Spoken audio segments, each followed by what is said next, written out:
Судар бичгийн алтан сан.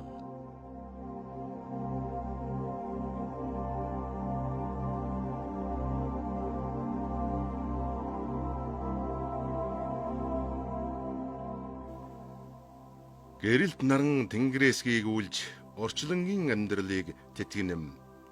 Дээдийн ухаарлыг хайрлагч судрас хүмүүний оюуныг тэтгэнэм.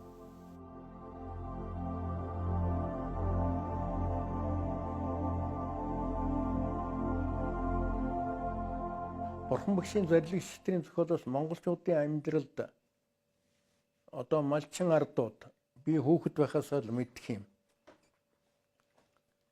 Алтан гэрэлвэл айлд байхад сайн. Гэт алтан гэрлийг айл болгон золдог. Унтахын өмнө алтан гэрлээ гэрээнд дойруулж гороолдог.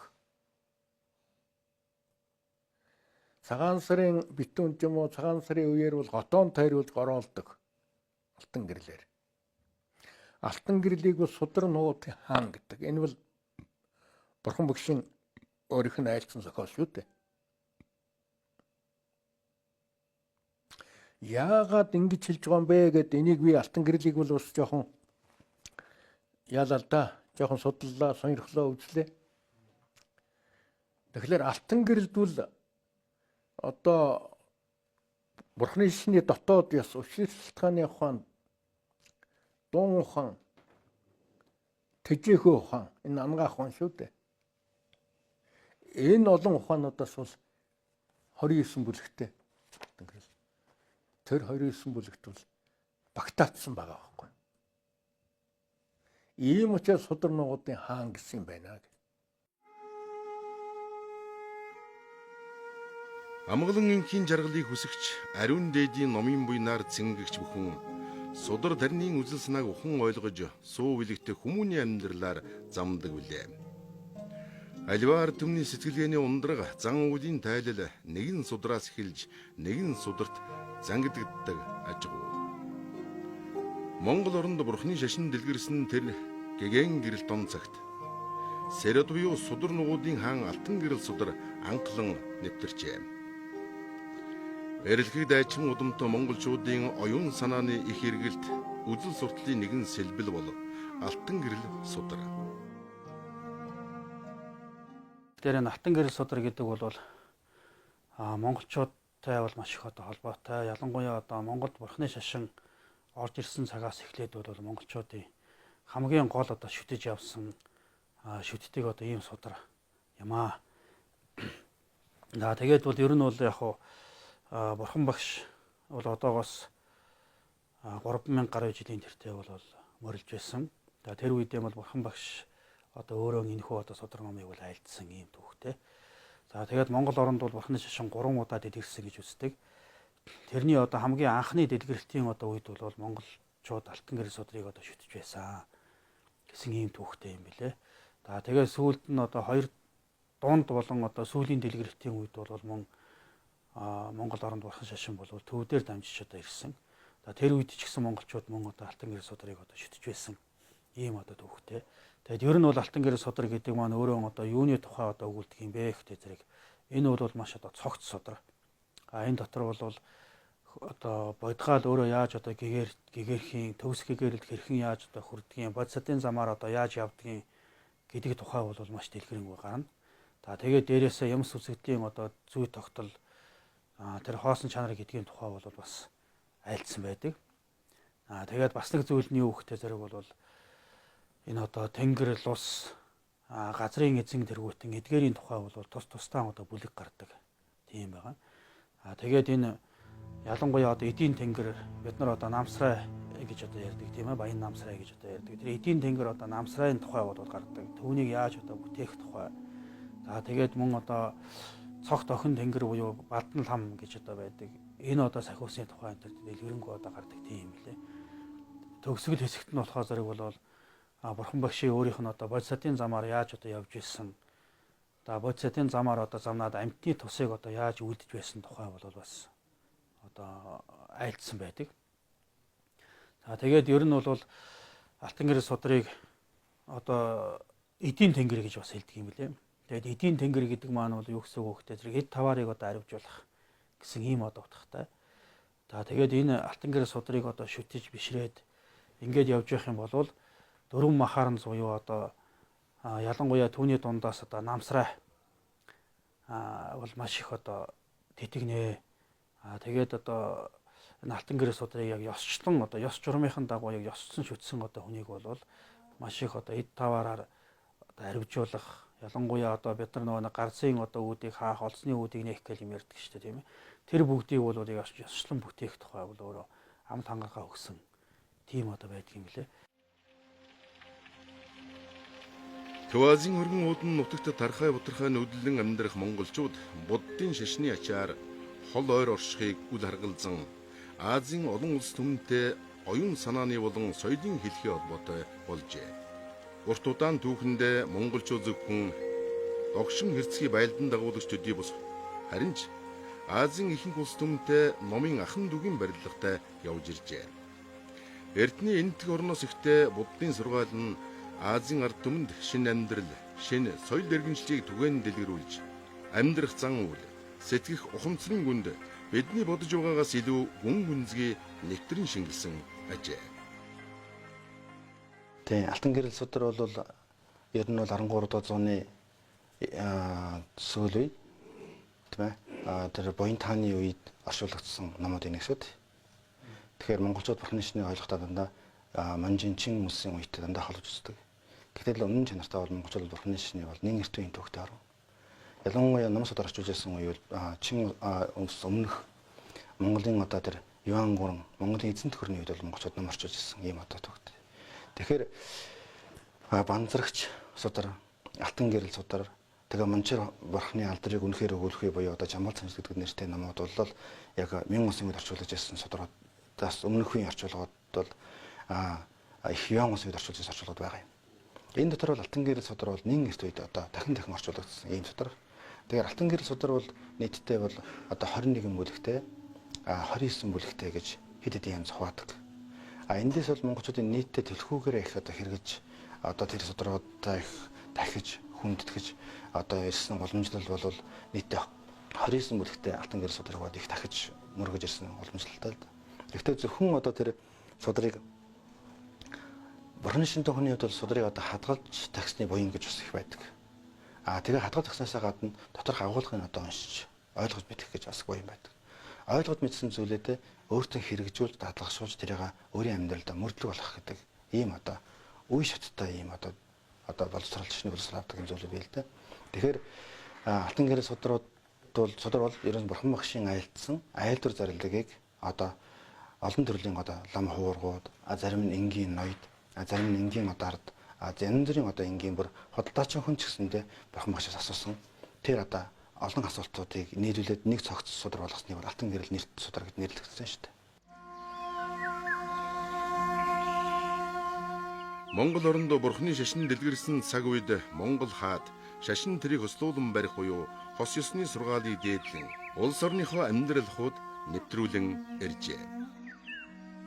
Шашны үзэл суртал хүмүүний амьдралд нөлөөлөхдөө хүний өдөр тутмын амьдралын зан үйл нөлөөлдөг. Монгол нутагт шашин дэлгэрхэд анхлан орж ирсэн алтан гэрэл судраас ихтэй олон зан үйлүүд бий болжээ. Ер нь бол алтан гэрэл судрын гол утга агуулга бол ерөөсөө л одоо буддын шашин чинь хүн өөрөө явж байгаа төгсгөөр бурхан болно гэж одоо үздэг шүү дээ, тийм ээ. Яаж одоо бурхан болдгийм бэ гэдэг тухайд одоо дэлгэрэнгүй гардаг. Тэгэхээр хамгийн эхлээд бол бурхан багшийн одоо нас өдрийн тухай бол ярьдаг юм. Ер нь одоо бурхан гэдэг бол одоо нас нь одоо хэмжээтэй байх юм уу, хэмжээгүй байх юм уу? Яагаад бурхан багш наяхан нас өдөр зоогсон юм? Тэрний учир шалтгаан юу юм бэ гэдэг тухай их одоо сонин гардаг л да. Тэгээд дараа нь бол ер нь яавал урт наслахын одоо уг шалтгаан юу байдаг юм бэ гэдэг тухай бол тэн дээр тэр бүлэг дээр өгүүлсэн байдаг. Тэгээд дараа нь бол яг хөхтэй зэрэг бол бурхны ер нь бурхан гэж одоо яг юу юм бэ гэхтэй зэрэг бол бурхны гурван лагшин гэж одоо ярьдаг юм. Нэгдүгээрт нь бол номын лагшин, хоёрдугаарт нь бол төгс жаргалангийн лагшин, гуравдугаарт нь бол одоо хувилгааны лагшин гэж. Тэгээд энэ нь бол одоо ямар учиртай юм бэ? Бурхны гурван лагшин гэдэг бол ямар учиртай юм бэ гэдэг энэ тухай яриад. Тэгээд дараа нь бол ингээд одоо хүн ер нь одоо бид нар цөмөр аж аргал сайн сайхныг хүсэж байгаа, зовлон гэрээсээ хүсдэг. За тэгвэл зовлон юунаас гардгийг? Тийм ээ, аж аргал сайн сайхан юм чи юунаас гардгийг бэ гэхдээ зэрэг бол аж аргал сайн сайхан бол буян одоо үлдсэн байх юм бол буяны хүчээр одоо гарах юм байна. За зовлон гэдэг бол бид нар хүсдэггүй ч гэсэн зовлонгийн шалтгаан нүгэл хилэнцгийг бид нар өөрснөө хийцсэн байдаг. Тийм учраас тэр нүглийн ирэхээр бол бидэнд одоо зовлон ирээд байгаа маа. Тэгэхээр энэ хийцэн нүглийг бол заавал одоо зовлонгийн амсахгүйгээр яаж арилгах вэ гэдэг тэр одоо аргыг тэгээд мөн одоо буйныг одоо яаж хурдан сайн одоо юу гэдгийг тийм ээ маш одоо амархан хялбар аргаар буйныг яаж одоо хурдан хураах вэ? Буян хураахтаа ер нь юу одоо анхаарах хэвээр яаж бодох хэвээр бэ гэдэг тухай бол бас өгүүлдэг юм.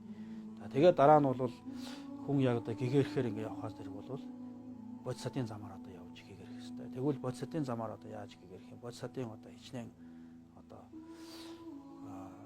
ийм одоо бяцлаглалын тийм одоо дестрал байдгийг. Одоо бяцлаглалын одоо 10 газар гэж яриад байгаа юм л да. Тэр 10 газар нь одоо ямар одоо юу гэж нэрлэдгийг, тэрэнд одоо яаж хүрдгийг гэх мэтийг бол их дэлгэрэнгүй номсон байна. Хүн хилэнцээ одоо хэрхэн одоо хордон намжлах вэ? Яаж одоо бурхан багшийн одоо бурхан багш минь хилэнцээ одоо нөгөө онлоо амар одоо яаж намжилж болох вэ гэж асуугаад бурхан багш тэрэнд зарлиг айлдвар айлдж байгаа. Тэр нь одоо алтан гэрлийн одоо мөргөлийн одоо нүглээ намжлахын бүлэгч гэдэг юм уу, тийм ээ? Мөн бидний одоо гол хүмүүсийн одоо их уншуулж ирсэн тэр бүлэг бол алтан гэрлийн одоо 8 дугаар бүлэг буюу одоо тэр алтан гэрэл гэдэг алтан гэдэг нэртэй бүлэг байгаа шүү дээ. Тэр бол хүний одоо энэ буян насны одоо хотог гойх, буян одоо дөрвжлах сайн байх. Энэ насны одоо амьдралд нь тэр одоо буяны дөрвжлах сайн байхын тухайд ямар тарин ном уншиж болох вэ гэдэг ингэж бурхан багш тайлтгаад бурхан багш энэ номыг шинэ 8-аас 15 хүртэл ингэж тарин уншиж байвал таны одоо буян шиг сайн байна. Энэ насны дөрвжлах амьдрал сайн байна гэж ингэж айлтсан учраас тэр бүлгийг ихэнх хүмүүс уншдаг юм. Үгүй бол одоо бас янз бүрийн бүлгүүд бий. Дээр нь одоо бурхан багшийн тэр урд төрөлдөө та ямар төрөл авч ирсэн бэ гэж хүн асуусан. Тэгээд тэр үед бурхан багш одоо би нэг юм баранд одоо баранд өөрийнхөө одоо бие өргөж ингэж өргөж исэн. Тэгээд тэр дагмал үжин буюу баранд бие өргөсөн газар нь тэр дурсгалын суур босгосон ч гэдэг юм уу. Ийм сонин түүхс бий. Дээр нь алтан гэрэлд бас сударт бас 24 дугаар бүлэг өнөө би санаж байна. Тэр дотор бас одоо хэрхэн зөв амьдрах тухай. Энэ цаг үеэрд хүн бие яаж амьдрах вэ? Хийн цаг босно гэдгийг яаж мэдэх вэ? Бадганы цаг босгохыг яаж мэдэх вэ? Дээр нь одоо аль цаг үеэрлийг аль цаг үеэрлд нь ямар эдийн ондоо хоол бурхан багш минь заавал бид нэр зөв амьдрах вэ гэж бурхан багшаас анх нэг одоо эмч аршгүй асуугаад тэгээд тэндээс тэр үнсэж одоо бурхан багшийн бас эмээ ном сударыг тэндээс үнсэж гарсан гэж ер нь анагаахын гол шүн болгоод намаа барьдаг алтан гэрэл төрүүлгээс иш авдаг. Тэгэхээр ийм мэдээ олон одоо бурхан багшийн айдас сургаалын цогц эмгэгтгэл намайг бол алтан гэрэл гэж нэрлээд одоо бид нэр тагтдаг, шүтдэг, модоо судалдаг дээдлэн хүндэлдэг ийм уламжлалт тогтсон байгаа юм.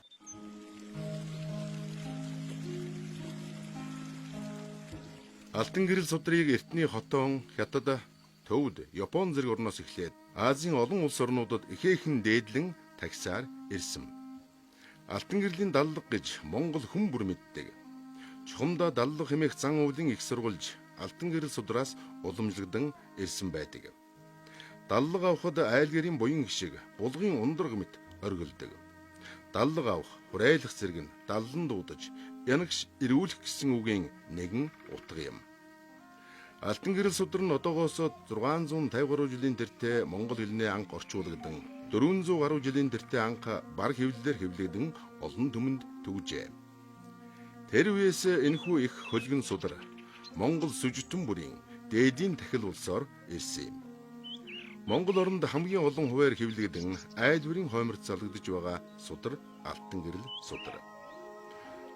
Монгол улсын үндэсний номын санд Бээжин барын, Нартан барын, мөн болгомол хар цаасан дээр 9 эрдэнээр 9 мөрөөр бичсэн маш олон төрөл болоод маш олон тооны алтан гэрэл судар хадгалагдж байна. Тэгээд монголчуудын дунд бол даллага авахгүйх зан үйл гэж одоо байдаг тийм ээ. Даллага авахгүй нэгээд бид нар ярьдаг. Алтан гэрлийн даллага авахгүй нэгээд ер нь бол даллага авахгүй нэгээд.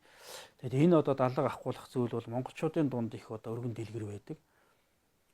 Бусад одоо шашинтнууд ялангуяа одоо энэ адилхан одоо бурхан шашин дэлгэрсэн мөртлөө одоо Япон, Солонгос, Хятадч байдаг юм уу. тэр битгийл одоо төвдөд ч гэсэн одоо дадлага авахгүй болно гэдэг зан үйл бол төдийл нэг тийм дэлгэрэнгүй байдгүй. Энэ бол монголчуудын дунд их дэлгэрэнгүй байдаг тийм билээ. Тэгэд энэ нь бол юунаас одоо улбаатай юм бэ гэхтэй зэрэг монголчуудын одоо хамгийн гол шүтж байсан энэ судар ном нь алтан гэрэл байдаг. Тэгээд энэ алтан гэрэл судар дотор бол энэ дадлага авах гэдэг зан үйлийн гол их сурвалж нь байдаг юм аа. Тэгээд дадлага аавна гэдэг зан үйл бол одоо бурхны шашны одоо зан үйл муу юм уу биш юм уу гэхтэй зэрэг бол энэ бол одоо муу юм. Муу юм бол түүний их сурвалж нь бурхан багшийн өөрийнх нь айлдсан одоо энэ ганжуурт байх хэвээр.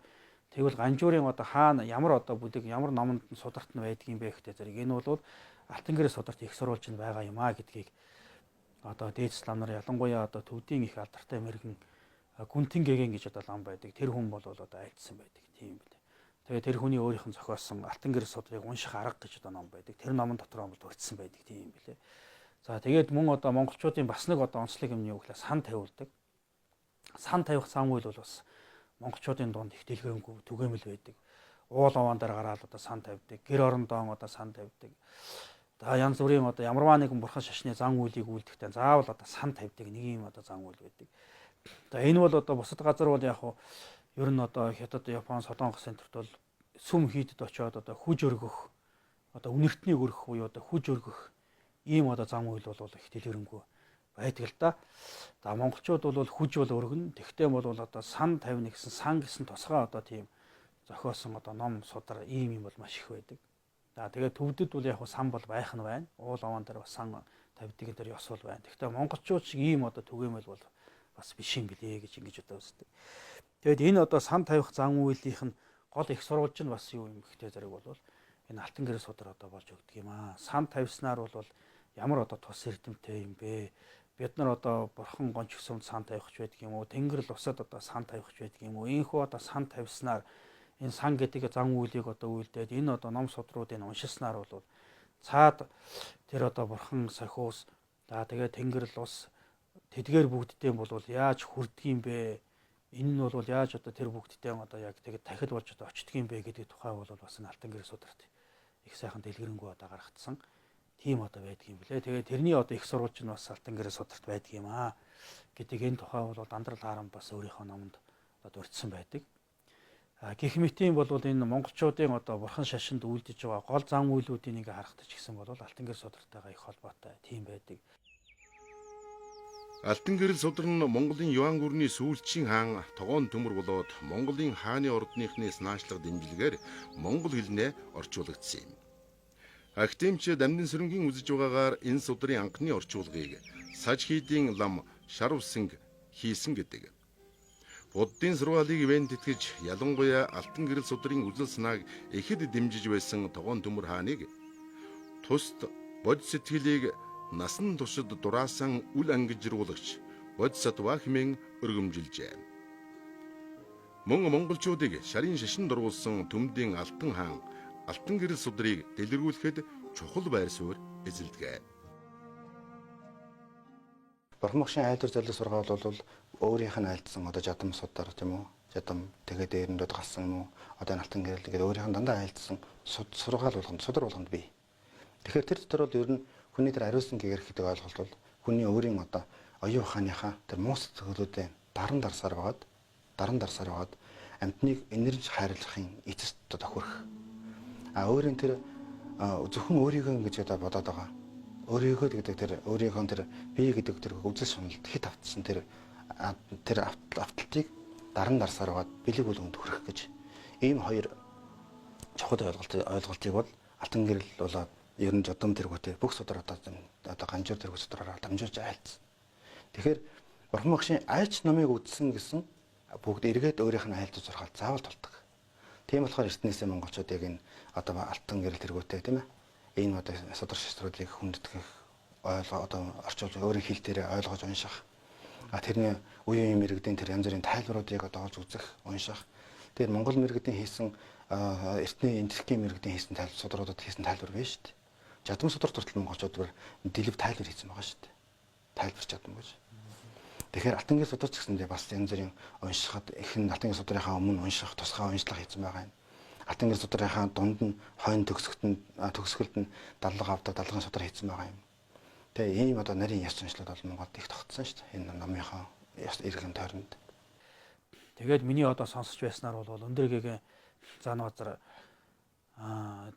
төвдөд очиод далайлан банчин богд аль алинтай нь уулзсан тухай үед одоо анх дугаар дүрийн одоо банчин богд 5 дугаар дүрийн одоо далайлан тэргүүтэн бол төвдийн шашныг одоо толгойлж байсан.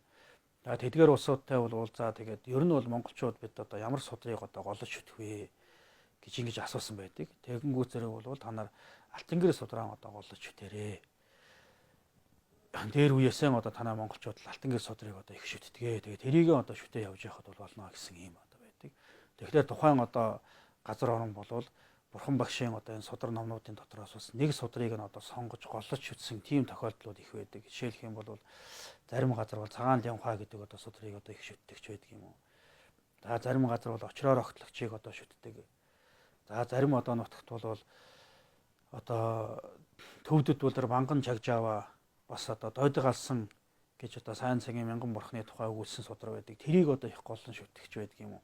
Гэх мэтийн тийм одоо Бурхан багшийн одоо Ганжуурын 108 бот дотроос бол зарим судруудын онцлон одоо шүтсэн. Яагаад тэгж байгаа юм бэ гэхээр тэр судраар эхэлж тухайн оронд Бурхан шашин дэлгэрсэн энэ гэж одоо үздэг. Тиймээс түүнийг голлдог ийм одоо ёс байсан юм билээ. Гэтэл бол монголчууд бол яг хөөхтөр алтан гэрээ судраар одоо Монгол оронд Бурхан шашин дамжиж энэ судраар одоо дамжиж бол энэ судар одоо эхэлж монголчуудын дунд одоо ирж шүтэгдснээс эхлээд монголчууд бол энэ одоо будын шашин одоо шашныг бол шүтэх болсон, бишрэх болсон. Түүнийг одоо алтан гэрээ судраар дамжуулж одоо ойлгож мэдэж авсан гэдэг үүднээс бол алтан гэрээ судрыг одоо их шүтдэг. Тийм байсан. Тийм одоо түүхүүд харагдж байдаг. За сүүлд нь эргээд хамгийн сүүлийн одоо дэлгэрэлтийн үед ч гэсэн ойрдод бол тэр зай бандад намхаа жамс гэдэг хүн бас алтан гэрээ судрыг хамгийн анх эхэлж тод үсгээр одоо орчуулсан байх жишээний. За тэгээд гүүс чойжин оцор гэдэг хүн бас алтан гэрээ судрыг одоо орчуулсан байх жишээний ч байдаг юм. Гэх мэтийн судар номыг бол хамгийн анх одоо орчуулахдаа алтан гэрээ судрыг одоо орчуулж тэгж одоо шашнаан одоо сэргээсэн, дэлгэрүүлсэн ийм одоо уламжлалтай. За тэгээд ер нь бол бас алтан гэрээ судар дотор байдаг. Ер нь бурхны шашин одоо хураагдлаа гэхэд хамгийн сүүлд алтан гэрээ судар үлдэнэ. Эргээд дэлгэрэхэд бол алтан гэрээ судраас ихэж дэлгэрнэ. Тийм учраас алтан гэрээ судрыг бол Судар аймгийн одоо хаан гэж ингэж нэрлэдэг. Тийм одоо дотор нутаг агуулга байдаг. Тэр утга нь ч гэсэн одоо сая одоо монголчуудын түүхийг одоо сая хамгийн сүүлийн одоо түүхийг харахад бас нээрэн ч хүний юм уу гэмээр одоо байдаг. Яагаад гэвэл зэрэг бол социализмын үед одоо шашин хаагдсан. Бурхан шашныг бол бүрэн одоо хаасан. Гэтэл бол тэр үед бол айл болгонд бол одоо нууцаар шүтээд үлдсэн одоо хамгийн түгээмэл одоо байсан судар бол алтан гэрээ судар байсан. Сүүлд нь бол ихэнх айлал ер нь эргээд одоо 90 онд одоо шүтэн бишрэх Бурхан шашнаа одоо шүтэх тийм эрхчлөө нэгдэхтэй зэрэг бол айл болгон одоо далд байсан судраа гаргаж ирсэн. Одоо тэрийг нь бол задлаад үзэхдээ ихэнхдээ л одоо алтан гэрээ судар байдаг. Ийм одоо түүх бол байдаг. Тэгээд эргээд одоо тэндээс нь сайхан дахиад Бурхан шашин одоо сэргсэн. Ийм одоо түүхтэй. Энэхүү судартай гэгээрл нирваанд хүрэх арга замыг үзүүлсэн төдийгүй энэ насны элдв аюулаас аврам тэтгэх аргыг дэлгэрэнгүй номлосон байдаг. Эрт дээр үеэс уг судрыг Монгол айл болгон дээдлэн шүтэж ирсэн бөгөөд одоо ч тэр уламжлал тасраагүй байна. Нэг 10 хэдэн жилийн өмнө байх над дээр энэ гэрлэх ордон гэж байдаг баха тийм ээ. Залуучуудын гэрлэх ордны дарга нэг хүүхэн над дээр ирлээ. Сэрэнсүдэнгөө одоо бид нар энийг одоо гэрлэх ордон ёсол хийгээд бид нар тэр нэг улсуудын өөрсдийнх нь мөнгөөр асан нэг аягтай сүүмүү барихын тэгээд нэг хадаг барихын тэгээд тэр айлд нэг байж байх ном хэрэгтэй байх. Ямар ном бариул таах одоохон нуус төвчөг барих уу юу барих уу гэсэн маягтай. Над нэг тийм санал хэлсэн юм аа. Тэгээ би хэлсэн энэ алтан гэрлийг л уг нь бол айлд байх сайн гэдгийн байна лээ. Тэгэхээр Монгол алтан гэрэл Монгол үсгээр болгоод ийм юм очиртай юм. Тэгээд бариул яадаг бол энэ ч сайхан санаа байна. Тгийг. Тэгээ би нэг 1000 их чулуу хэдих чулуу хэвлүүлээд ингээд судралж хэвлүүлээд ардан тэр алтан гэрэлд аялд байхын ач тусын тухай нэг тусад нэг хуудас өөрөнгөний цаасан дээр игээ гавчуулаад тусад нь Кирилл үсгээр тэгээд Монгол үчгээр алтан гэрэл өгсөн. Тэрийг бол одоо их хэрэгтэй байна, улсууд их бэлэг шааж байна гэдэг юм байна лээ. Тийм учраас энэ алтан гэрэл бол ер нь Бурхны зарлагчдын зохиолоос Монгол хүнд, Монгол айлд хамгийн түрүү орж ирсэн судар гэдэг энэ домгтой юм шүү. Магадгүй хөнөөгөө үед ч орж ирсэн байж болох талтай. Тэгж хэрв тэгж бодох юм бол. Алтан гэрэл судрын хамгийн онцгой тус эрдэм бол ямарваа улс орон хийгээд дэлхий дахныг амар амгалантай залгуулах ихэд хүч орчсонд буй.